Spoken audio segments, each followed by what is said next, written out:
মেরাজের রাত্রে যখন আমার 53 বছর বয়স, আমারে আল্লাহ ডাক দিয়া তার বাড়িতে লয়ে যায় রে।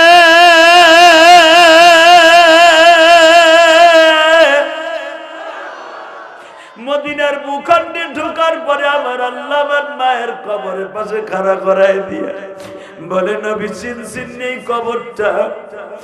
আমার নবী কাঁদতে, এই কবরটা আমি কেন চিনবো না? বারাকনা হাওলাহু লিনুরিয়াহু মিন আয়াতিনা ইন্নাহু হুয়াস সামিউল বাসীর। আমার আল্লাহ আমার ভিজিট করতেছে আমার মেরাজের সমস্ত ঘটনা। এ বাসানিবার আমার দিকে তাকাও, মাত্র একটা সূচনা শুরু করাই দিয়া বিদায় নিয়ে যাব। আমার নবীরে কেন উম্মে হানের বাড়ির থেকে আমার আল্লাহ তার বাড়িতে বেড়াইতে নিচ্ছে? আজকে রজবের এই মাসের রজবের 27 তারিখ কেন আমার নবীরে নিয়ে যাচ্ছে? ওবাজান ভালো করে বুঝছো, উম্মে হানি কে ছিল বাবা? নবীজির আপন ফুফাতো বোন গো বাবা। এই বাড়িটা আমি গুনাহগার 2004 সাল 8 সাল পর্যন্ত দেখছি। বাজান 8 সালের পরে এই বাড়িটা হেরেমের মধ্যে নিয়ে নেওয়া হয়েছে।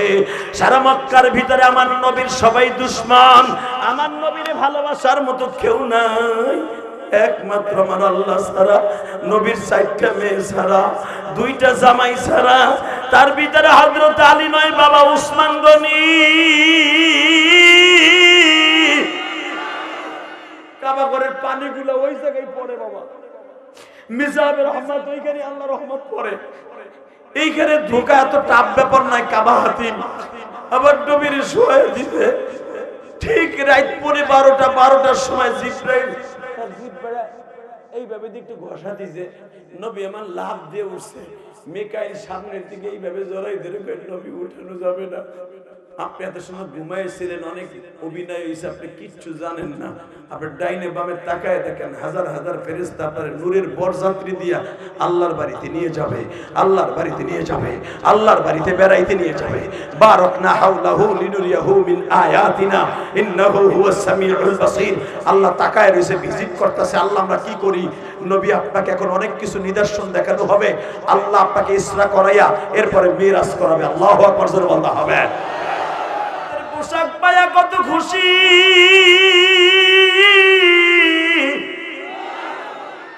আপনার কেন অসুবিধা নবীজি? আমার কেন অসুবিধা জানো নি জিবরাইল? আমি আমার উম্মতের সাথে ওয়াদা দিয়েছি, গত কয়েকদিন আগে আমার পালক পুত্র যায়েদকেও বলছি, আমার বন্ধু আবু বকরকেও বলছি, আমার উম্মত ছাড়া আমি জান্নাতে প্রবেশ করব না, জান্নাতের খাবার খাবো না, জান্নাতের পোশাক পরিধান করব না। আমি যদি এখন আল্লাহর এই জান্নাতের পোশাক পরিধান করে আল্লাহর বাড়ি যাই, আমার উম্মতরে কি জবাব দিব রে জিবরাইল?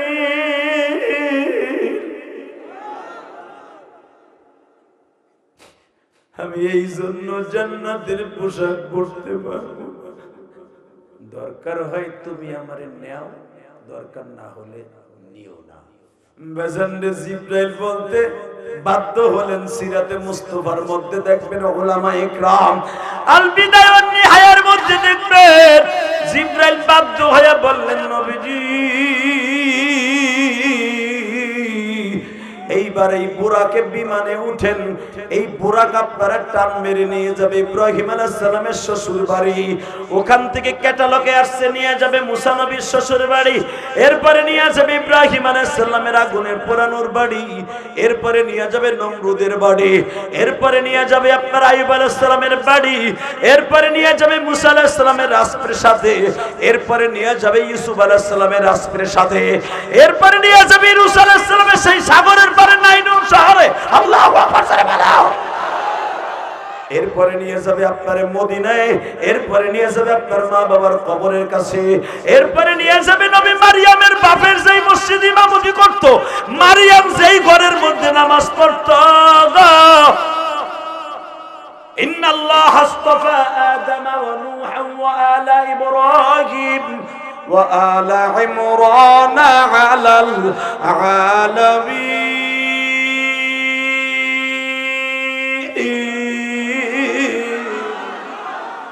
যুবক ভাইরে, আমার জনম দুঃখিনী মা যেদিন আমারে বিদায় দিয়ে দেয়, আমার মা বলছিল, ইলিয়াস রে, আমি তোরে দুধের দাবি ছেড়ে দিলাম গো বাবা। দ্বিতীয় নাম্বার আর একটা কথা, তুমি যদি কোনোদিন টাকার মালিক হও, মসজিদ মাদ্রাসা বানাইও, বাজান রে, নৌকায় উঠাই দেওয়ার আগে আমার মায়ের ওয়াজ জীবনে বহুত শুনছো, মায়ের ওয়াজ আর শোনাইতে চাই না।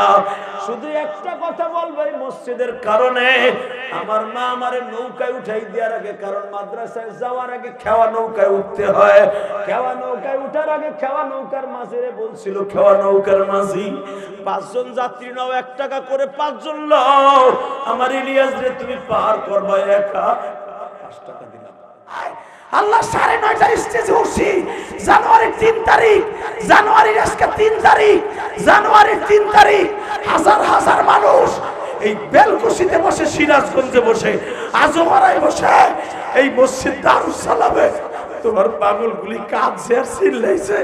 আল্লাহ একটা লোক ময়দান ছেড়ে যায় নাই, আমার আলেম ভাইরা যায় নাই, আমার কলিজার টুকরা কোরআনের পাখি আলেমরা যায় নাই, আমার বাম পাশে বসা হাজার হাজার আলেমের উস্তাদ কোরআনের পাখি যায় নাই। আল্লাহ যারা বসে আছে এই কোরআনের পাখির ওসিলায় আজকে জানুয়ারির 3 তারিখ, তুমি আমাদের জীবনের গুনাহ মাফ করে দাও, আমাদের মা বাবাকে মাফ করে দাও, আমার মা বোনদেরকে মাফ করে দাও, আমার মা বোনদের সন্তানগুলোকে আলেম বানিয়ে দাও, আমার মার মতো একটা আলেম বানিয়ে যাওয়ার তৌফিক দান করো। মেরাজের রাত্রে যখন আমার 53 বছর বয়স, আমারে আল্লাহ ডাক দিয়া তার বাড়িতে লয়ে যায় রে।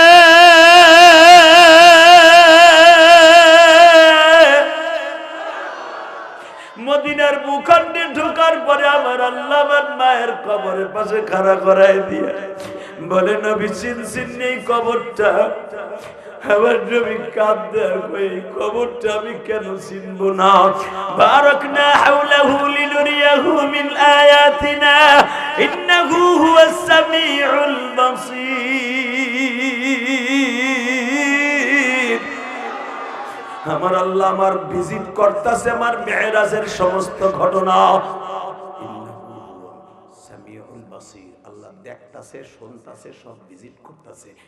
আমি চিনি, আমি 6 বছর বয়স আমার মায়ের এই কবর আমি নিজে দিয়ে গেছি, এর ভিতরে আসতে সুযোগ নেই। দেখি তো আমার মা কবরে কেমন আছে। হ্যাঁ কলিজার টুকরা যুবক ভাইরা, এই বছর আসার আগে মাত্র 5-6 দিন আগে আমি আমার মায়ের কবরটা জিয়ারত করতে গেছিলাম গোপালগঞ্জ, যে মসজিদের কাজ করতেছি তালবেলিম বাবাজিরা। মার কবরের কাছে দাঁড়াইলে চোখে বলতে হয় না যে চোখের পাপড়ি কেন তুই পানি দিয়ে ভিজাস না। মার কবরের কাছে দাঁড়াইলে চোখের পানি দিয়ে পয়সা যায়, কারণ আমার মা আমাকে আলেম বানাবার জন্য আমার মা প্রতিটা রাত্রে যায় নামাজ ভিজাইতো চোখের পানি। আমি বলবো আপনাদের সন্তান যারা আলেম বানাইতে চান, খালি হুজুরের কাছে দিলেই কাজ হবে না। প্রতিটা রাত্রে মা বাবার যায় নামাজ ভিজাইতে হবে চোখের পানি দিয়ে, তাহলে আপনার ছেলে আলেম হবে। তা না হলে হুজুরে বাইটা খাওয়াইলো আপনার ছেলে হাফেজ হবে না। জিজ্ঞেস করেন এই হুজুরের কাছে, মা বাবার দোয়া ছাড়া কোনোদিন সন্তান আলেম হবে না। মাদ্রাসায় দিয়ে আইবা, হুজুর একটা বাড়ি দিলে হুজুরে যাইয়া গোষ্ঠী শুদ্ধা পিডাবা, আবার হুজুরের মায়ের বকপা, আর তোমার পোলা ইমাম গাজালি হবে, তোর পোলা হবে ইয়াবা কর ট্যাবলেট ট্যাবলেট। তুই হুজুরে যে টর্চারিং করবি, আমার পোলারে মাল্লাকা তুই জানো না? আজগারার বিএনপির অমুক নেতা, জামাতের অন্য খেতা, ইসলামী আন্দোলনের ফুডা, কথা কন না কেন? এই বেটা, এই নেতাগিরি দেখাইলে পোলা আলেম হবে না। পোলারে দিয়ে কইতে হইব আমার বাপের মতো, ওই যে এই হুজুরের বাপের মতো, এই হুজুরের বাপের মতো মাংস আপনার হাত দিয়ে আমার, তাইলে পোলা হবে হাফেজ। তা না হলে ও হেফজখানা বাদ দিয়া বন্ধু বান্ধবের সাথে মিলা ওই যে অদ্দার উপরে বইয়া সিফার মধ্যে বইয়া এইটা ডলবে। এই কথা কন না কেন? হাফেজ যেটা শয়তান হয়, ওর মতো বিশ্ব শয়তান কেউ হয় না। ইবলিশ শয়তান ওর কাছে কয় নমো নমো গগায়নো অশ্বর হরিপদ মহামানয়ং পাদং পাদং পং। কারণ তুই মাদ্রাসায় পড়ে আইছস, তোর মতো বড় ইবলিস শয়তানের পৃথিবীতে ট্রেডমার্ক লাইসেন্স তালা আর কেউ নাই। আমি শয়তানের তো লাইসেন্স নাই, আর তুই লাইসেন্স লই আইছস মাদ্রাসা থেকে। বেয়াদবের লাইসেন্স লই আইছস, কথা কন না কেন? তোর বাপ তোরে বেয়াদবের লাইসেন্স বানাই দিছে। আমারে মারছে হাফেজ সাহেব, আমারে মারছে কারি সাহেব। যাইয়া কারি সাহেবের গেড়ি ধরে কত তুই আমার পোলারে মারলি কে? তোরে বেতন দেই না? ওই যে বানায় দিলা তোমার পোলা বেয়াদব, ট্রেডমার্ক সরকারি লাইসেন্স। কথা কন না কেন? কষ্ট হইতেছে? 2 মিনিট কথা বল, আমি আর পারতাছি না। বেড়া রাখেন না, 9:30 উঠছি, এই যে গুতাইতেছি প্রায় 1.5-2 ঘন্টা গেলে এরপরে কয় না না ঠিক আছে, যদ্দূর পরে এতদূর চলবো, উঠলে লুঙ্গি কিন্তু খুলে রেখে দেবো। লিল্লাহি তাকবীর। রেডি? বারাকনা হাওলাহু লিনুরিয়াহু মিন আয়াতিনা ইন্নাহু হুয়াস সামিউল বাসীর। وآتينا موسى الكتاب وجعلناه هدى لبني إسرائيل ألا تتخذوا من دوني وكيلا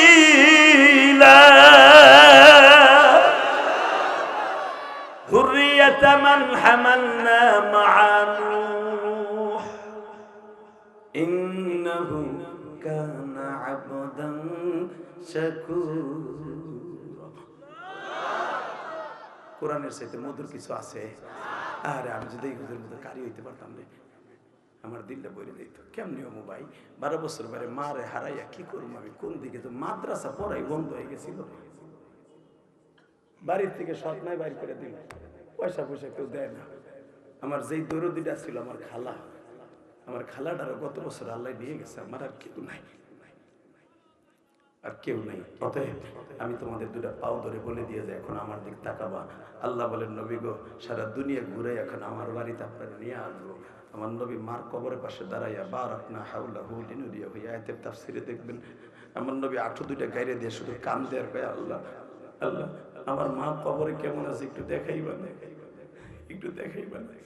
আমার আল্লাহ বলেন, নবী গো সব দেখাবো, সব মা বাবার জান্নাত জাহান্নামের দৃশ্য দেখাবো, আপনার মা বাবার কবরের দৃশ্য আমি দেখাবো না।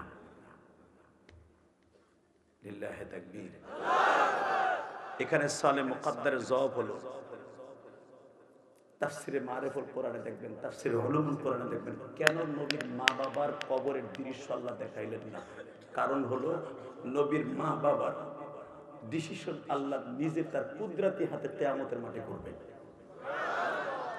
একজন ইমাম বলেন নবীর মা বাবা ছিল মুশরিক, আর একজন বলেন না, আমার নবীর বাবা যখন মারা যায়, আমার নবীর বাবা যখন মারা যায়, তাফসির তো তাফসির আমার দিকে তাকাবেন, তাফসিরে মারুফুল কোরআনে দেখবেন নবীর বাবা যখন মারা যায় আবু তালেবের রানের উপর শোয়া ছিলেন। আবু তালেব যখন বলে, ভাই তোরে সকাল হোক আমি তোরে ডাক্তার দেখাবো, তেমন করিস না, তুই 2-4 বার বমি করছস, মাথাটা ব্যথা হয়েছে, এই 450 কিলোমিটার রাস্তা আমরা হাইটেছি 2 দিনে, আমরা সিরিয়ায় যাবো, চিন্তা করিস না, এটা মদিনা, মদিনা এটার বরকত আছে, 10টা খেজুরের বাগানে আমরা তাবু গাড়ছি তোর জন্য, তাহলে আমরা আরো সামনে যে তাবু গাড়তাম। আমার বাপের বানানোর কথা না, আল বেদায় বানিয়ে হ্যাঁ কেতাব মোতালা করে দেন মুসলমানের পোলা। হ্যাঁ, আবু তালেব বলতেছে নবীর চাচা যে তুই চিন্তা করিস না, কালকে তোরে বড় ডাক্তারের কাছে আমি ঘাড়ে করে নিয়ে যাবো, আমার 6 ভাই না অনেক তোরে আমি নিব, এখন কানবি। আমার নবীর বাবা বলে, ভাইজান পৃথিবীর আর কোনো ডাক্তারের কাজ হবে না, কারণ আমার ডাক্তার আমার চোখের সামনে, আমার একটু পরে অপারেশন করে আসমানে নিয়ে যাবে।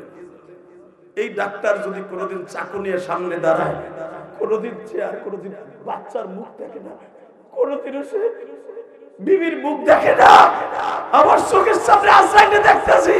কলিজার যুবক ভাই, তুইও আজরাইলকে দেখবি, আমিও দেখবো, ইহুদিরও দেখবে, মরার 40 দিন আগে আজরাইলকে বিভিন্ন সূরাতে দেখবি, কিন্তু কারো কাছে বলতে পারবি না। নবীর বাবা তার চাচা আবু তালেবের রানের উপর শোয়া, ইন দি মিন টাইমে আবু তালেব বলে ভাই ভাই ভাই ভাই ভাই কলিজার ভাই তুই বিচারিত হইস না, আমরা 6টা ভাই এখনো আছি, আমাদের কাফেলায় 113 জন মানুষ, তুই মরবি না ভাই, তুই মরবি না, তোরে আমরা নিয়ে যাব। হঠাৎ করে আব্দুল্লাহ কি বলে এখন কানবেন, ভাইজান ও ভাইজান ভাইজান আমার চোখের সামনে জমদূত দেখতেছি। জমদূত মানে এই জন্যই অনেক ইমাম বলেন এই কথার দ্বারা বোঝা যায় জমদূত বলে হিন্দুরা বলে জমদূত আজরাইলকে। আমার সামনে জমদূত দেখতেছি এক। দ্বিতীয় নম্বরে নবীর বাবা এই কথা বলছিলেন, ভাইজান আমি দুনিয়া ছেড়ে চলে যাইতেছি, কিন্তু আমি যাওয়ার সময় একটা কথা বলে গেলাম, আমার ছেলে মুহাম্মদ কিন্তু নবী হবে। এই এই এই দলিল দেয় হানাফি মাযহাবওয়ালারা, যে আমার নবীর বাবা বলে যাইতেছে আমার ছেলের নবী হবে, আমি মুহাম্মাদের খোদার পরে আমি ঈমান আনলাম, আমি মুহাম্মাদের পর ঈমান আনলাম, আমি ঈসা নবীর ধর্মের পর ঈমান আনলাম। ভাইজান আমার ছেলেটারে আপনি দেখে রাখেন, আর আমার এই পকেটের মধ্যে 13 ভরি ওজনের একটা স্বর্ণের চেন আছে, 13 ভরি ওজনের একটা হার আছে, এই হারটা আপনি আমার মুহাম্মাদের যে দুধ পান করবে দুধ মার হাতে দিয়ে বলবেন এটা তার বাবার দেয়া স্মৃতি। এই হাদিসের দ্বারা বোঝা যায় নবীর বাবা জান্নাতি।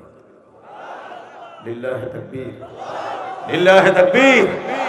বাসান্নে বার আমার দিকে তাকান, আমার বিশ্ব নবী মিরাজে যাচ্ছে, আল্লাহ বলেন সুবহানাল্লাযী আসরা বিআবদিহি লাইলাম মিনাল মাসজিদিল হারাম ইলাল মাসজিদিল আকসা আল্লাযী বারাকনা হাওলাহু লিনুরিয়াহু মিন আয়াতিনা ইন্নাহু হুয়াস সামিউল বাসীর।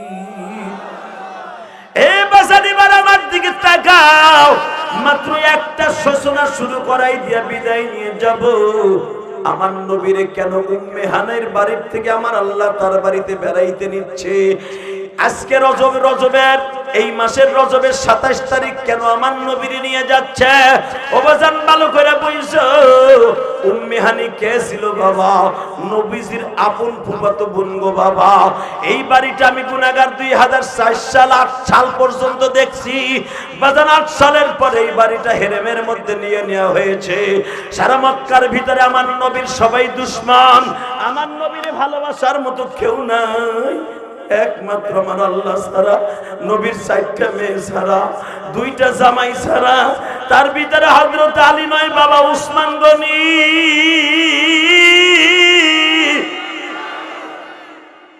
উসমান গনি মাঝে মাঝে নবীর কাছে যায়, আলী নবীর কাছে চাচতো ভাই হিসেবে যায়। নবীর কাছে কেউ যাইতে সাহস পায় না, কারণ আমার নবীর বিবি মা খাদিজা মারা গেছে, হুজুরের চাচা আবু তালেব মারা গেছে, নবীর উপরে কষ্টের স্টিম রোলার চলতেছে, তায়েফের থেকে নবী মায়ের খেয়েছে, নবীর ঠোঁট ফাটা, কপাল ফাটা, কপালের এমন কোনো জায়গা নাই গুসাইয়া ফাটায় নাই, এমন কোনো জায়গা নাই পাথরের আঘাত দিয়ে নবীর শরীরটারে ছিদ্র করে নাই। বিভিন্ন জায়গায় এই ছিদ্রওয়ালা শরীর লয়ে আমার নবী রাত্রে ঘুমাইতে পারে না। নবী কাইত হয়ে ঘুমাইতে গেলে কোমরে ব্যথা পায়, শীত হয়ে শুইতে গেলে মহরে নবুয়তের ওইখানে তায়েফের একটা ছেলে লোহার একটা কোটা দিয়ে আমার নবীরে খুব দিয়েছিল। বহুতবার বলছি, আবার নবী ওই ছিদ্র লইয়া মৃত্যুবরণ করছে। এই মুসলমানের পোলা, আমার নবী শীত হয়ে শুইতে গেলে ওখানে ব্যথা পায়, শরীরের এমন কোনো জায়গা নেই ছিদ্র হয় নাই। আমার নবী রাত্রে বের হলে নবীরে মারে, নবীর ঘরের কাছে তরবারি নিয়ে খাড়াই দেয়। নবী দিনের বেলা বাইরেতে গেলে এতগুলা বালু লইয়া কাতরা লইয়া বল্লম নিয়ে খাড়াই দেয়, নবী মুহাম্মদ বাইরাবি তোর পিঠে মেরে ফেলামু, কারণ তোরে এখন শেল্টার দেওয়ার মতো, কাউন্টার দেওয়ার মতো, তোরে বাঁচাবার মতো তোর চাচাও নাই, তোর বউ নাই, তোরে কে বাঁচায় খালি দেখবো। নবী আমার গর্ভবন্দী হয়ে গেলেন। হঠাৎ করে নবীর 6 জন চাচির মধ্যে, নবীজির 6 জন চাচি, 9 জন চাচা, নবীর বাপ চাচারা 10 জন, আব্দুল মুত্তালিবের মেয়ে হলো 4 জন।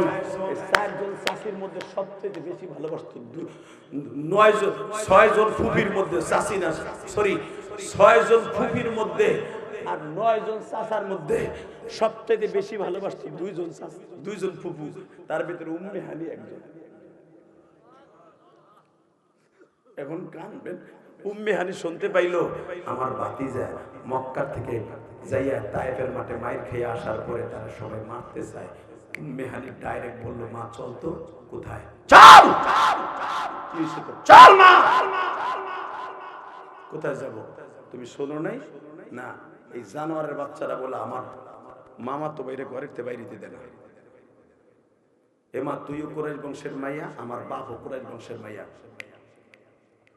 পৃথিবীর এমন কোন মায়ের পুত জন্ম নেয় নাই আমার মামা তো বাইরে তোমার বাইরে বেটারে মক্কায় বিচারণ করতে দিবেন এমন কোন মায়ের পুত জন্ম নেয় নাই। চল মা আমার ভাই মুহাম্মদকে নিয়ে আসি।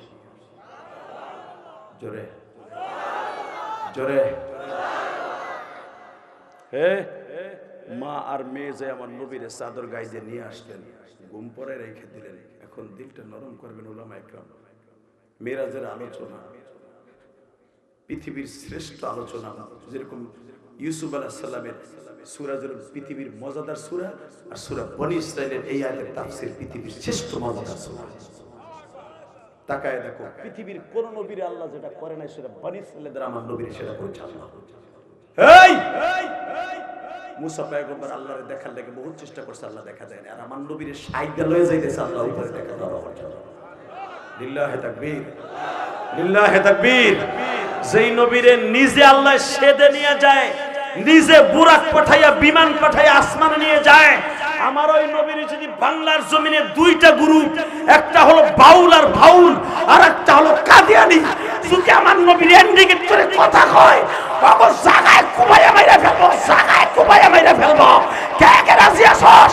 সিরাজগঞ্জের যুবক 3 জানুয়ারি আল্লাহকে দেখায়া দেয়।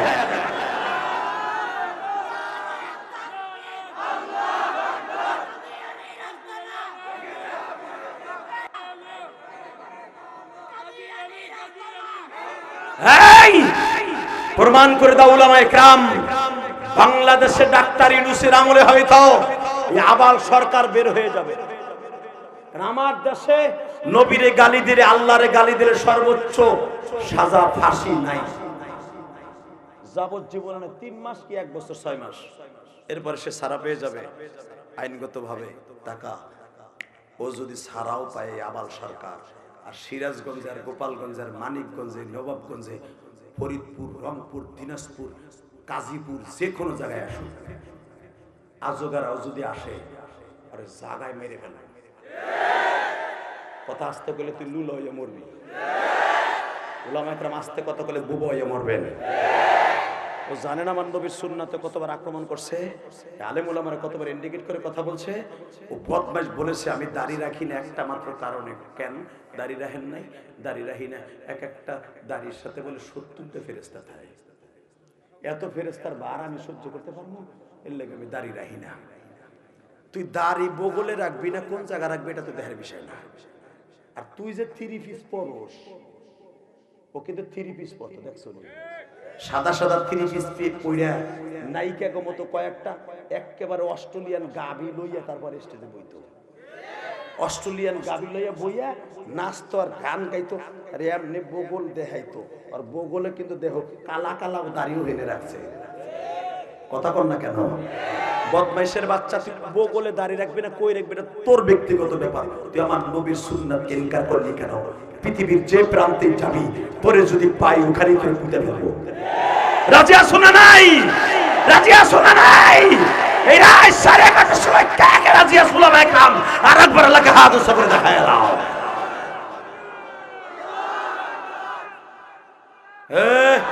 এবারে যাইতে সিট না নাই দেখুন ভাই, এখন সিটে আয়, তোর সিট খালি হয়ে যাবে। আর মাত্র 2 মিনিট কথা বলবো ইনশাআল্লাহ। বলো পৃথিবীর এমন কোন ক্ষমতা নাই আমার বিশ্ব নবীর কেউ ইনকার করে এই পৃথিবীতে বাংলাদেশে বেঁচে থাকতে পারবে, আর সে সিস্টেম নাই ইনশাআল্লাহ। বলো লিল্লাহি তাকবীর, লিল্লাহি তাকবীর। নবীরে তার ফুপি আইনা ঘুম পড়াই দিছে। হঠাৎ করে রাত 12টা 1 মিনিটে জিবরাইল মিকাইল ইসরাফিল আইয়া 70,000 ফেরেশতা নিয়া আগে উম্মে হানির ছাদ ফাটাইছে, ফাটাইয়া লইয়া কাবা হাতিমের মধ্যে শোয়াই দিছে। তাকা ওইদিকে কাবা হাতিমের নবী ডাইন হাতটা এইভাবে দিয়া জিবরাইল তার ডাইন হাত দিয়া নবীরে ঘুম পড়াইছে। হঠাৎ করে 12টা 1 মিনিট যখন বাজছে আমার বিশ্ব নবী ডাক দিয়া কয়, জিবরাইল রে এইবার আমার নবীর পার কাছে বয়। আল্লাহ পার কাছে যে বমু, এই জিব্বা দিয়ে তো দুনিয়ার সব নবীর কাছে ওহী লয়ে গেছি। আল্লাহ বলে কি রে, ইন্নাহু হুয়াস সামিউল বাসীর, আমি কিন্তু দেখতাছি সব শুনতাছি, তোরে পাঠাইছি নবীরে খুশি করার লেগে। সারা দুনিয়া একদিকে, আমার নবীর কদম দুইটা একদিকে। দুনিয়ার সব মাখলুকের জিহ্বা দুই কোয়ালিটির বানাইছি, আর তোর জিহ্বাটা আমি এক কোয়ালিটির বানাইছি। তাফসীরে মারুফুল কোরআন খুলে দেখেন, তোর জিহ্বার মধ্যে কোনো ধার নাই। তোর দেখবেন আমাদের জিহ্বার দুইটা কোয়ালিটি, একটা হলো সামনের পিঠ কিন্তু ধার। যদি ধার না হইতো আপনি ভাত আর মাছ আর গোশ এই জিহ্বা দিয়ে ঘুরে ঘুরে দাঁতের নিচে নিতে পারতেন না। সান্দু চাচা, সাপের পাও নাই, সাপ হাঁটে কেমনে? সাপের আইস্টের ভিতরে ধারালো, ওই আইস্টে গুলা খাড়ায় যায়, পেটের আইস্টে গুলা, তখন সে হাঁটে। ঠিক সাপের আইস্টের মতো আমার আল্লাহর কুদরতি ধারালা কতগুলো করাত আছে জিহ্বার এই পৃষ্ঠে। গালের মধ্যে যখন খাবারটা দেন, এই ধারালা জিনিসে যেখানে রাখেন ওইখানেই খাবারটা থাকে জিহ্বার উপরে। কেন? ওখানে করাত আছে, করাত। এই করাতে ঘুরে ঘুরে এই পাশে ওই পাশে সামনে পিছনে নিয়ে যায় জিহ্বায়। কথা কন না কেন? যেদিন এই জিহ্বাটা প্যারালাইজড অচল হয়ে যাবে, পানি দিলেও এমনি ভরে যাবে।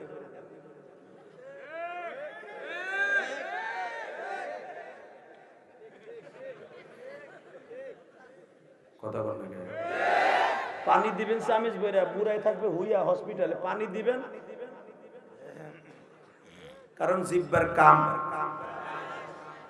और सेदार আর কাজ হবে না। কথা বলেন না কেন? 2 মিনিট কথা বলবো। Ready ready? এবার চোখের পানি ফেলে কাঁদবা। এই জিহ্বাটা আমার আল্লাহর এত বড় রহমত বরকত। আমার আর তোমার জিহ্বা এই পাশে হলো তুলার মতো নরম, এই পাশে কোনো আইস্টা নাই, ধার নাই, ঠিক না বেঠিক? এই পাশে যদি থাকতো আপনার জিহ্বা মিহ্বা প্রতিদিন অসুখ হইত। আল্লাহ এই পাশে খাবারের জন্য ধার রাখছে, এই পাশে নরম রাখছে। আর জিব্রাইলের দোনো পাশ এরকম রাখছে। সহজে বুঝাই দিলাম জিব্রাইলের কেন দোনো পাশ এরকম রাখছে।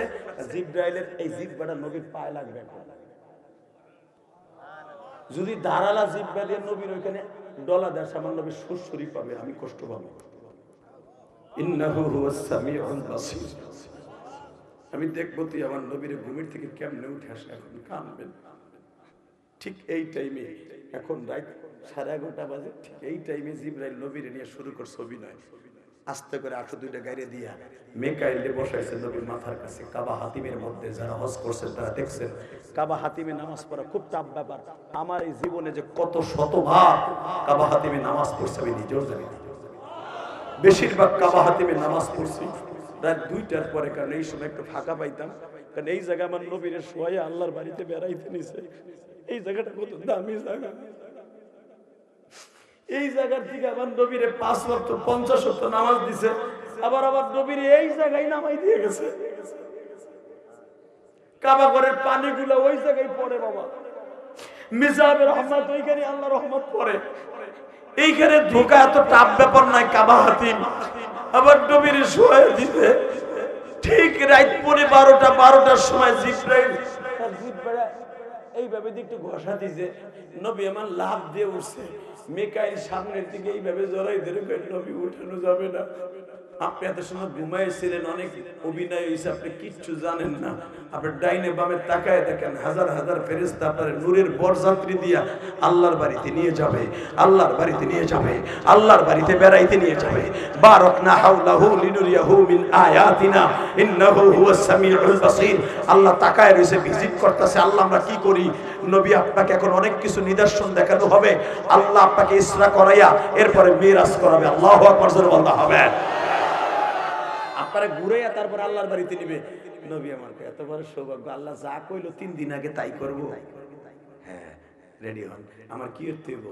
নবী আগে জামাটা খুলেন, আমিন কোন, গেঞ্জিটা খুলেন। না না না না, আমার এই বডি কেউ দেখেনি, আমি গেঞ্জি খুলতে পারবো না। নবী আল্লাহর অর্ডার, আপনার ওপেন হার্ট সার্জারি করা। আমি আর রাজি করব না। আল্লাহুম্মা আমিন। আপনার গো ব্যাটারির লাল দাগ উঠে গেছে, চার্জ নাই। আমার চার্জ নাই। লিল্লাহি তাকবীর। কালা দাগ আছে, লাল দাগ নাই তো? Ready ready. নবী জামা খুলেন না, খোলো জামা, গেঞ্জিটা খুলেন না। আমি গেঞ্জি খুলব না, আমার এই বডি কাউরে দেখাই নেই। আর তুমি যদি আমার বডি এখন দেখো তুমি নিজে ভয় পাবা। জিবরাইল বলে আমি ভয় পাবো কেন? তায়েফের মাঠে যখন আপনারে মারে, যার কারণে আপনি আমার বডিরে দেখাইতে চাইতেছেন না, কালো কালো তাবিজের মতো কালো কালো দাগ পড়ে রয়েছে, আপনি ভাইবেন না ওই দাগ আমি দেখি নাই, আপনার তো তায়েফের মাটি আমি দেখছি। আপনি চিন্তা করেন না নবী, আমি আপনার ওপেন হার্ট সার্জারি ছোট্ট একটা অপারেশন করবো। আমার কথা না, কোরআনে আছে না নাই? আলাম নাশরাহ লাকা সাদরাক ওয়া ওয়াদানা আনকা বিদরাক আল্লাযী আনকাযা যাহরাক ওয়া রাফা'না লাকা যিকরাক ফা ইন্না মা'আল উসরি ইউসরা ইন্না মা'আল উসরি ইউসরা ফাইযা ফারাগতা ফানসাব ওয়া ইলা রাব্বিকা। মাশাআল্লাহ, আমার তালবে ইলম না লাগি তোমরা পারতা? দেখছো এরা ব্যাটারি কত চার্জ। হ্যাঁ, ওপেন হার্ট সার্জারি, এই আয়াত দিয়ে ওপেন হার্ট সার্জারি ডাক্তাররা লিখছে। আমার নবীর এইভাবে জিবরাইল ধরছে, আমার বাপের বানানোর কথা না, বুখারীতে এইভাবে বসাইয়া মিকাইল এইভাবে 8 দিন নবীরে বসছে, জিবরাইল এখান থেকে এই পর্যন্ত ফাটছে। আলাম নাশরাহ লাকা সাদরাক ওয়া ওয়াদানা আনকা বিযরাক আল্লাযী আনকাযা যাহরাক ওয়া রাফা'না লাকা যিকরাক। ওপেন হার্ট সার্জারি, নবীর কলিজার ভিতর থেকে কালো ছোট্ট একটা গোশতের টুকরা চট করে কেটে দিয়া ওটা আলাদা পলিথিনে লাগা, পলিথিন বুঝাবার জন্য বলছি, আলাদা একটা পাত্রে নিয়ে নতুন করে আল্লাহর কুদরতে একটা তাবিজ বসায় দিয়া একটা ধাক্কা দিয়া আবার নবীর ওপেন হার্ট সার্জারি সেলাই করে দিছে। নবী কিন্তু সব দেখতেছে। নবীর একবার ওপেন হার্ট সার্জারি হয়েছে 3 বছর বয়সে, আর একবার হয়েছে নবীর 12 বছর বয়সে, আর একবার হইল 53 বছর বয়সে। 3 বার open heart surgery. Open heart surgery শেষ, জামা জুবান নবী খুইলা কাবা ঘরের চাবির সাথে রাখছে। নবী ওই জামা পরা যাবে না, ওইটা থাকবে না, এই বাক্সটার মধ্যে আছে, এটা খোলেন। এবার কানবে, নবীরে গালি দেশে কাদিয়ানির বাচ্চা। জানোস আমার নবী কত উম্মতের দরদি। ওই বাক্সটা খোলেন, আমি আনছি আল্লাহর পক্ষ থেকে, এবং আপনারা যে আল্লাহর বাড়িতে বেড়াইতে নেব 1,24,000 পয়গম্বর আপনি ছাড়া সবাইরে আজকের দিনের জন্য জান্নাতের পোশাক পরাইছে। আপনি আল্লাহর বাড়ি বেড়াই আসবেন, আবার তাকে পোশাক জান্নাতে নিয়ে জমা দিতে হবে। কারণ আপনি জান্নাতে পুরোপুরি ঢোকার আগ পর্যন্ত কোন নবী জান্নাতে যাবে না, যাবে না, যাবে না, যাবে না। আপনার সম্মানার্থে আজকে জান্নাতের পোশাক পরাবে। আপনার জন্য এক সেট আনছি, দেন একটা পাঞ্জাবি আছে, একটা জুব্বা আছে, একটা পাগড়ি আছে, একটা পায়জামা আছে, একটা লাঠি আছে, লন আপনি হাতে লন। নবী আমার বাক্সটা খুলছে, খুলে পাঞ্জাবিটা বাইর করে বলে, জিবরাইল এই পাঞ্জাবিটা না পড়লে কি আমি আল্লাহর বাড়ি যাইতে পারবো না? নবী পারবেন, এটা আল্লাহর ইচ্ছা, আপনারা আপনার বন্ধুর খেলা, আল্লাহ কইছে তাই পড়েন। আমার নবী বলে, জিবরাইল রে আমি কেন যেন পড়তে পারতাছি না।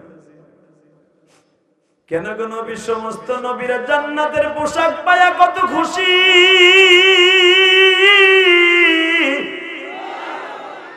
আপনার কেন অসুবিধা নবীজি? আমার কেন অসুবিধা জানো নি জিবরাইল? আমি আমার উম্মতের সাথে ওয়াদা দিয়েছি, গত কয়েকদিন আগে আমার পালক পুত্র যায়েদকেও বলছি, আমার বন্ধু আবু বকরকেও বলছি, আমার উম্মত ছাড়া আমি জান্নাতে প্রবেশ করব না, জান্নাতের খাবার খাবো না, জান্নাতের পোশাক পরিধান করব না। আমি যদি এখন আল্লাহর এই জান্নাতের পোশাক পরিধান করে আল্লাহর বাড়ি যাই, আমার উম্মতরে কি জবাব দিব রে জিবরাইল?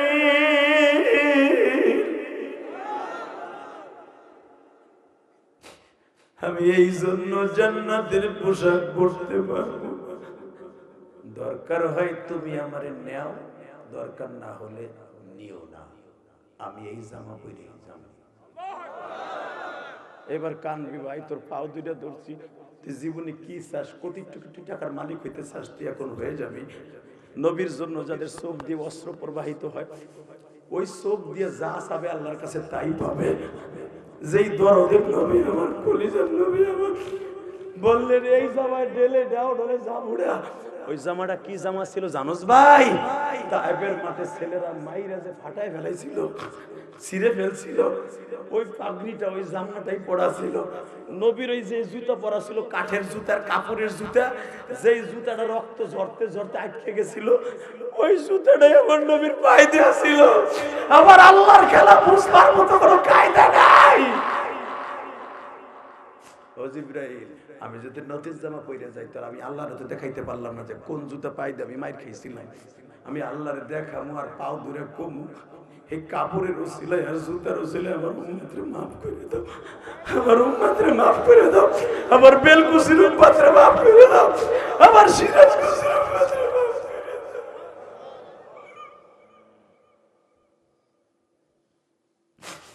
বেজানরে জিবরাইল বলতে বাধ্য হলেন। সিরাতে মুস্তাফার মধ্যে দেখবেন উলামায়ে ইকরাম আল বিদায়া ওয়ান নিহায়ার মধ্যে দেখবেন জিবরাইল বাধ্য হয়ে বললেন, নবীজি এইবার এই বুরাকে বিমানে উঠেন, এই বুরাক আপনারা টান মেরে নিয়ে যাবে ইব্রাহিম আলাইহিস সালামের শ্বশুর বাড়ি। ওখান থেকে ক্যাটালগে আসছে নিয়ে যাবে মুসা নবীর শ্বশুর বাড়ি, এরপরে নিয়ে যাবে ইব্রাহিম আলাইহিস সালামের আগুনের পোড়ানোর বাড়ি, এরপরে নিয়ে যাবে নমরুদের বাড়ি, এরপরে নিয়ে যাবে আপনার আইয়ুব আলাইহিস সালামের বাড়ি, এরপরে নিয়ে যাবে মুসা আলাইহিস সালামের রাজপ্রাসাদে, এরপরে নিয়ে যাবে ইউসুফ আলাইহিস সালামের রাজপ্রাসাদে, এরপরে নিয়ে যাবে ইউসুফ আলাইহিস সালামের সেই সাগরের পারে নাইনুন শহরে। আল্লাহু আকবার জোরে বলো। এরপরে নিয়ে যাবে আপনার মদিনায়, এরপরে নিয়ে যাবে আপনার মা বাবার কবরের কাছে, এরপরে নিয়ে যাবে নবী মারিয়ামের বাপের যেই মসজিদ ইমামতি করত, মারিয়াম যেই ঘরের মধ্যে নামাজ পড়ত। ইন্নাল্লাহা আসতাফা আদাম ওয়া নূহা ওয়া আলা ইব্রাহিম ওয়া আলা ইমরান আলাল আলামিন।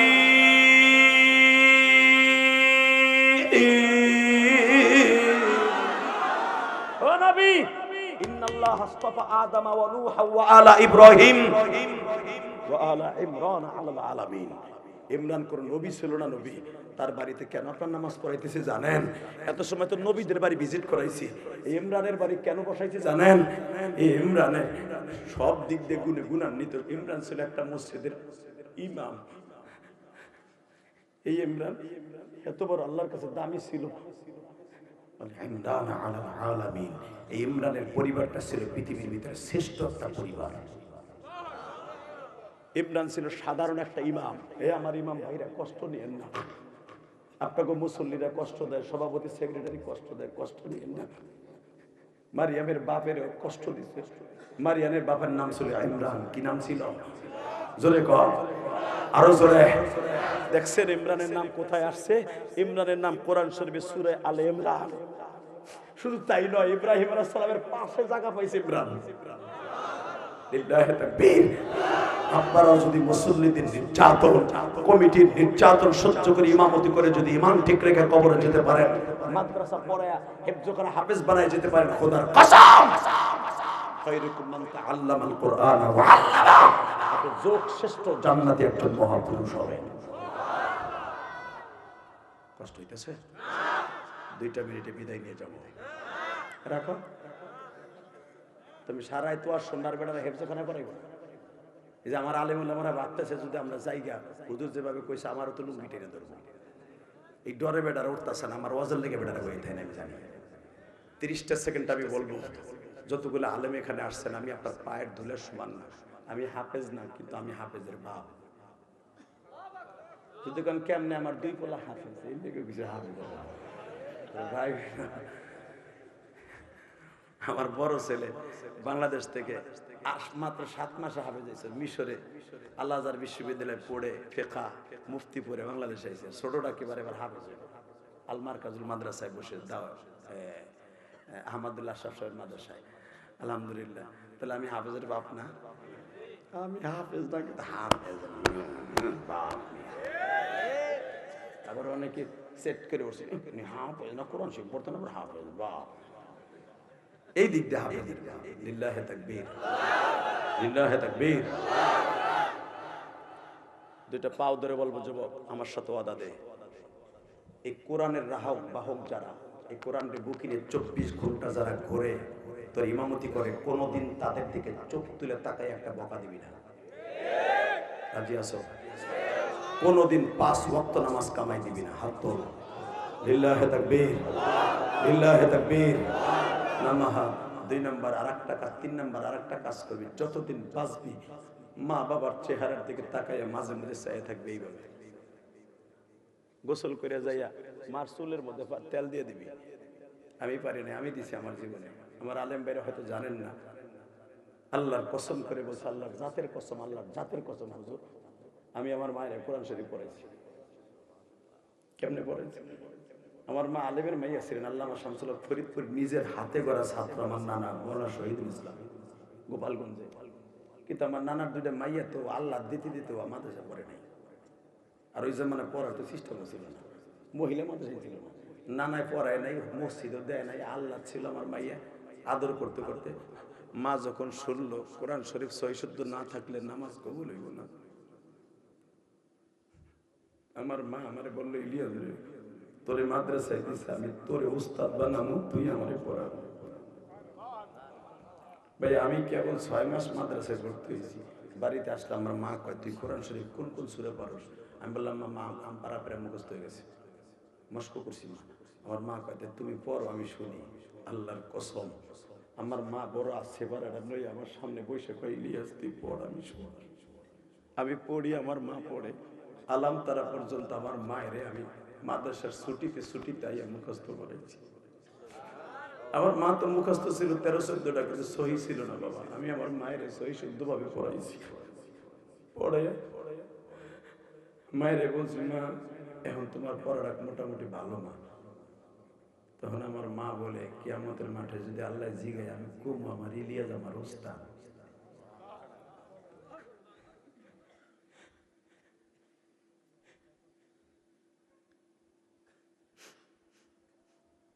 আবার তালবে ইলম বাবাজিরা, তোমরা যারা মাদ্রাসায় পড়ো, তোমাদের অনেক বাবা মা আছে কোরআন শরীফ সহি নাই। লজ্জা শরমের কথা না ভাই। পৃথিবীর শ্রেষ্ঠ ওই ব্যক্তি, আল্লাহ রাসূল বলছে, খায়রুকুম মান তাআল্লামাল কুরআন ওয়া আল্লামা। পৃথিবীতে সবচেয়ে দামি ওরা যারা কোরআন শেখে এবং শিখায়। লজ্জা শরম বাদ দিয়ে মার কাছে যে বলবা, বাপের কাছে তো ডরে কইতে পারবো না, আমি জানি। আব্বা মা তুমি কোরআন শরীফ পড়ো তো, তোমার মা দেখবা পড়তে পারে না, তখন কইবা আসো আমার কাছে, 4টা সূরা অন্তত পড়া ফরজ না, 4টা সূরা পড়া, তিলাওয়াত কোরআন তার তিলাওয়াত, 4টা সূরা সহি শুদ্ধভাবে পড়া ফরজ না। সূরা ফাতিহা ছাড়া 4টা সূরা মায়ের সহি শুদ্ধভাবে পড়ায় দে। এই কোরআন হাতে নিয়ে বলছি, তোর চাইতে বড় বাদশা কেউ থাকবে না, তোর চাইতে বড় বাদশা কেউ থাকবে না। যুবক ভাইরে আমার, জনম দুঃখিনী মা যেদিন আমার বিদায় দিয়ে দেয়, আমার মা বলছিল, ইলিয়াস রে আমি তোরে দুধের দাবি ছেড়ে দিলাম গো বাবা। 2 নাম্বার আর একটা কথা, তুমি যদি কোনোদিন টাকার মালিক হও, মসজিদ মাদ্রাসা বানাইও, বাজান রে নৌকায় উঠাই দেওয়ার আগে আমার মায়ের ওয়াজ জীবনে বহুত শুনছো, মায়ের ওয়াজ আর শোনাইতে চাই না। শুধু একটা কথা বলবো, মসজিদের কারণে আমার মা আমারে নৌকায় উঠাই দেওয়ার আগে, কারণ মাদ্রাসায় যাওয়ার আগে খেওয়া নৌকায় উঠতে হয়, খেওয়া নৌকায় উঠার আগে খেওয়া নৌকার মাঝিরে বলছিল, খেওয়া নৌকার মাঝি 5 জন যাত্রী নাও, 1 টাকা করে 5 জন নাও, আমার ইলিয়াস রে তুমি পার করবা একা, 5 টাকা দিলাম। আমি তখন রাগ করছিলাম, 5 টাকা আমার একা লয়ে যাবে। ইলিয়াস হতে পারে তোর সাথে জীবনের শেষ দেখা, যদি আমি মরে যাই আমার কবরের পাশে দাঁড়াইয়া যে সূরাগুলো আমার মুখস্থ করাইছো এই সূরাগুলো পড়বি। আবার মা তো তখন জানতাম ওই কটাই জানি, আমি আর জানি এটা মা তো জানতো না, আমি তো 12 বছরের বক্তব্যে পড়ি, তুই যে কটা আমার মুখস্থ করাইছো ঠিক ওই সূরা কটা পড়েই আমার কবরের পাশে দাঁড়িয়ে দোয়া করবি। যুবক ভাই, তোমার এই কলিজার ইলিয়াস রহমান জিহাদির কথা শুনে এই 2 ঘন্টা 2.5 ঘন্টা চাতক পাখির মতো তাকায় আছো আমার চেহারা দেখার জন্য। খাওয়া নেওয়া বাদ দিয়ে বসে আছে আমার চেহারা দেখার জন্য। এই যে আমার কলিজার টুকরা আলেম ভাইরা, তালবে ইলম ভাইরা, এত বড় বড় মুজাদ্দিদ, মুহাক্কিক, মুদাক্কিক, এত বড় বড় আলেম, কারিউল কুজ্জা বসে আছে আমার চেহারা দেখার জন্য না।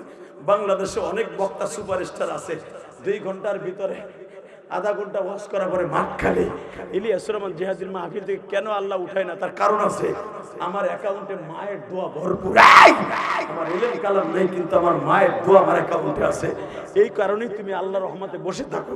তোমরা যারা বসে আছো আমার সাথে ওয়াদা দাও, এই রজবের চাঁদে ওয়াদা দাও, তোমার দোয়া যদি কবুল করাইতে চাও কোনোদিন মা বাবারে কষ্ট দিবা না। কে কে রাজি আছো? দেখে আল্লাহকে হাত তুলে দেখা ভাই, দেখা দেখা দেখা কলিজা দেখা। আল্লাহ দেখো জানুয়ারির 2 তারিখ, আল্লাহ জানুয়ারির 2 তারিখ তুমি দেখো 12:30টার সময় আল্লাহ 9:30টার স্টেজে উঠছি। জানুয়ারির 3 তারিখ, জানুয়ারির আজকে 3 তারিখ, জানুয়ারির 3 তারিখ হাজার হাজার মানুষ এই বেলকুশিতে বসে, সিরাজগঞ্জে বসে, আজমরায় বসে, এই মসজিদ দারুস সালামে তোমার পাগলগুলি কাঁদছে আর চিল্লাইছে। আল্লাহ একটা লোক ময়দান ছেড়ে যায় নাই, আমার আলেম ভাইরা যায় নাই, আমার কলিজার টুকরা কোরআনের পাখি আলেমরা যায় নাই, আমার বাম পাশে বসা হাজার হাজার আলেমের উস্তাদ কোরআনের পাখি যায় নাই। আল্লাহ যারা বসে আছে এই কোরআনের পাখির ওসিলায় আজকে জানুয়ারির 3 তারিখ তুমি আমাদের জীবনের গুনাহ মাফ করে দাও, আমাদের মা বাবাকে মাফ করে দাও, আমার মা বোনদেরকে মাফ করে দাও, আমার মা বোনদের সন্তানগুলোকে আলেম বানায় দাও, আমার মার মতো একটা আলেম বানায় যাওয়ার তৌফিক দান করো।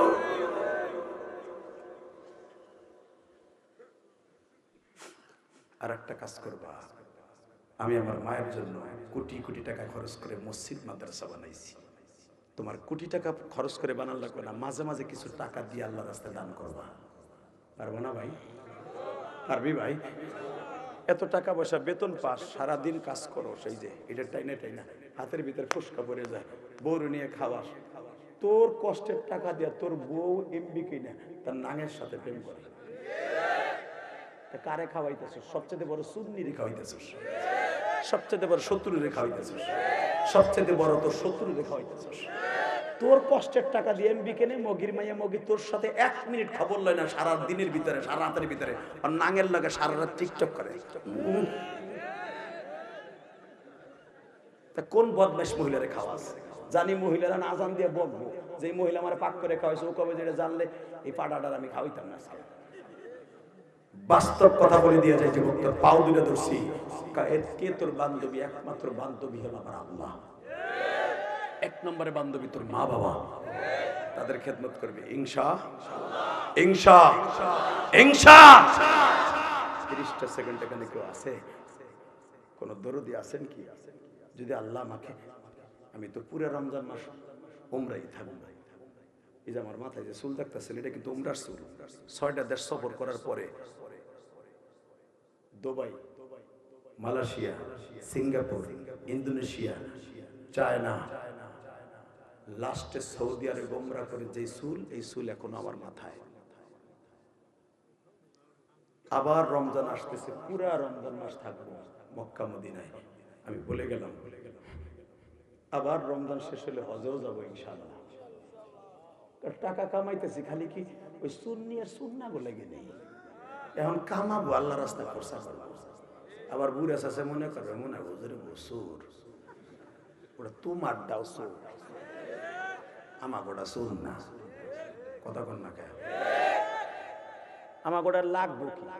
সলমনা বিশ্বাসের আজকে দেখলাম বুয়া খবর না কি খবর, 100 না 280 ভরি কেন স্বর্ণ, 180 ভরি না 86 ভরি স্বর্ণ। তোর বাপের কি হয়েছে? তোরা বউরে সব জায়গায় লাগাবি, পায়ে লাগাবি, হুজুর কো শখ নাই? তোকে বউরা সাইজা গুইজা আমি যাবো পার্লারে, পার্লারে।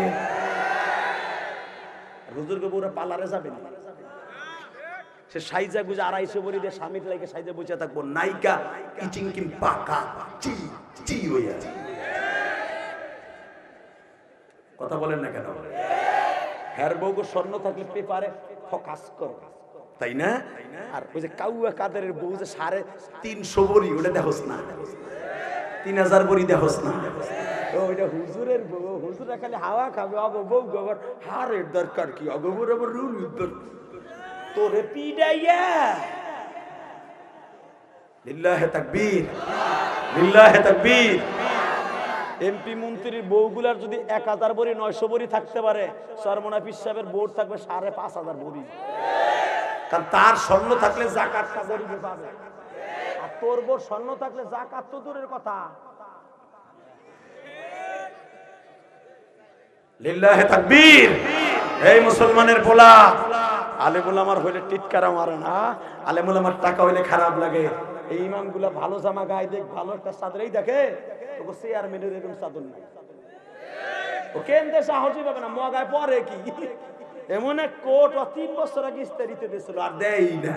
আর এই হুজুর ইস্তারি ছাড়া এই চাদরটা ইস্তারি করে সপ্তাহে সপ্তাহে ধুইয়া ধুইয়া পড়ে, যেন তোমার মুসল্লি মুনাফিক মালা মুসল্লি কইতে না পারে ইমাম সাহেব বেতন বন্ধ, চাদরি অবস্থাকে কথা কন না কেন? হাফেজ সাহেব জামাতি পিছনে আয়রন করে না, উইডে গেছে গা ফুল গাছের মতো। এই জন্য তোমার ইমাম এটা ওয়ার ক্রেডিট না, ইমামের ক্রেডিট হলো বিশ্বনবীর ইমামের ক্রেডিট, বিশ্বনবীর ইমামের ক্রেডিট। আনা বুইস্তু মুআল্লিমান, বিশ্বনবী বলেছে আমি সারা দুনিয়ার শিক্ষকের শিক্ষক। এই জন্য তার জামাটা সুন্দর, যদিও বেতন কম পায়। লিল্লাহি তাকবীর বলতে হবে। আমি ইলিয়াস রহমান জাহেদি আমার মায়ের ওসিয়ত পালন করতে যে কোটি কোটি টাকা খরচ করে আল্লাহর ঘর করছি, মসজিদ করছি। যাদের মা নাই বাবা নাই, যদি জান্নাতে একটা বাড়ি কিনতে চান, কসম খোদার এই বউ সাওয়াল ভাইয়া সুন্নাহ সুন্নির লেগে রেখে থিয়ে যায় না, নিজের জান্নাত নিজে বানাই থিয়ে যান। আমার আব্বা নাই, আমি এই মসজিদের কাজের লেগে 50,000 টাকা দিব, 1 বছরের ভিতরে আস্তে আস্তে করে দিব। আল্লাহ আমার ব্যবসায় বরকত দিলে আমি 50,000 টাকা এই মসজিদের লেগে দিব। হুজুর আমি ওয়াদা করছি আমার মারে যেন আল্লাহ কবরে ভালো রাখে। একটা লোক প্রথম লাভ দিয়ে তারাই বলেন তো, হুজুর আমার জন্ম দুঃখিনী মা আরে যখন চলে যায় আমি তখন মারে কিচ্ছু করতে পারি নাই, কিন্তু আপনি কইছেন আমার মারে বলে জান্নাত দিবে, একটা ইটা ওই রূপার একটা ইটা স্বর্ণের। হুজুর আমি এই মসজিদের কাজের লেগে 50,000 টাকা দেবে। একটা লোক দাঁড়াবেন প্রথম, কেম বলেন? একটা লোক, একটা লোক। আমি জিহাদি আপনারা কাবা ঘর ধরে দোয়া করবো রমজানে, বলেন আপনি হজ করতে পারবেন, উমরা করতে পারবেন, একবারে দিতে হবে না, আস্তে আস্তে 5,000 10,000 করে দিয়ে দিয়া 50,000 টাকা শোধ করে আপনি কবরে যাবেন। বলেন কে? বলেন একজন, একটা লোক 50,000 1 মিনিটের মধ্যে দাঁড়াবেন। আমি বললাম হজ আপনার জন্য কবুল হয়ে যাবে। বলেন কে দিবে? মার জন্য বাবার জন্য 50,000 টাকা একটা লোক, একটা লোক, একটা। কোন যুবক নাই, কোন দাড়ি ফাঁকা বাজার নাই। ওদের আমি আমার ছেলে মেয়ের জন্য বহুত কিছু করছি, মাল লেগে কিছু করতে পারি নাই। মসজিদে দিলেই যদি জান্নাত আল্লাহ দেয়, আমি আমার মার জন্য দিব 50,000 টাকা। বলেন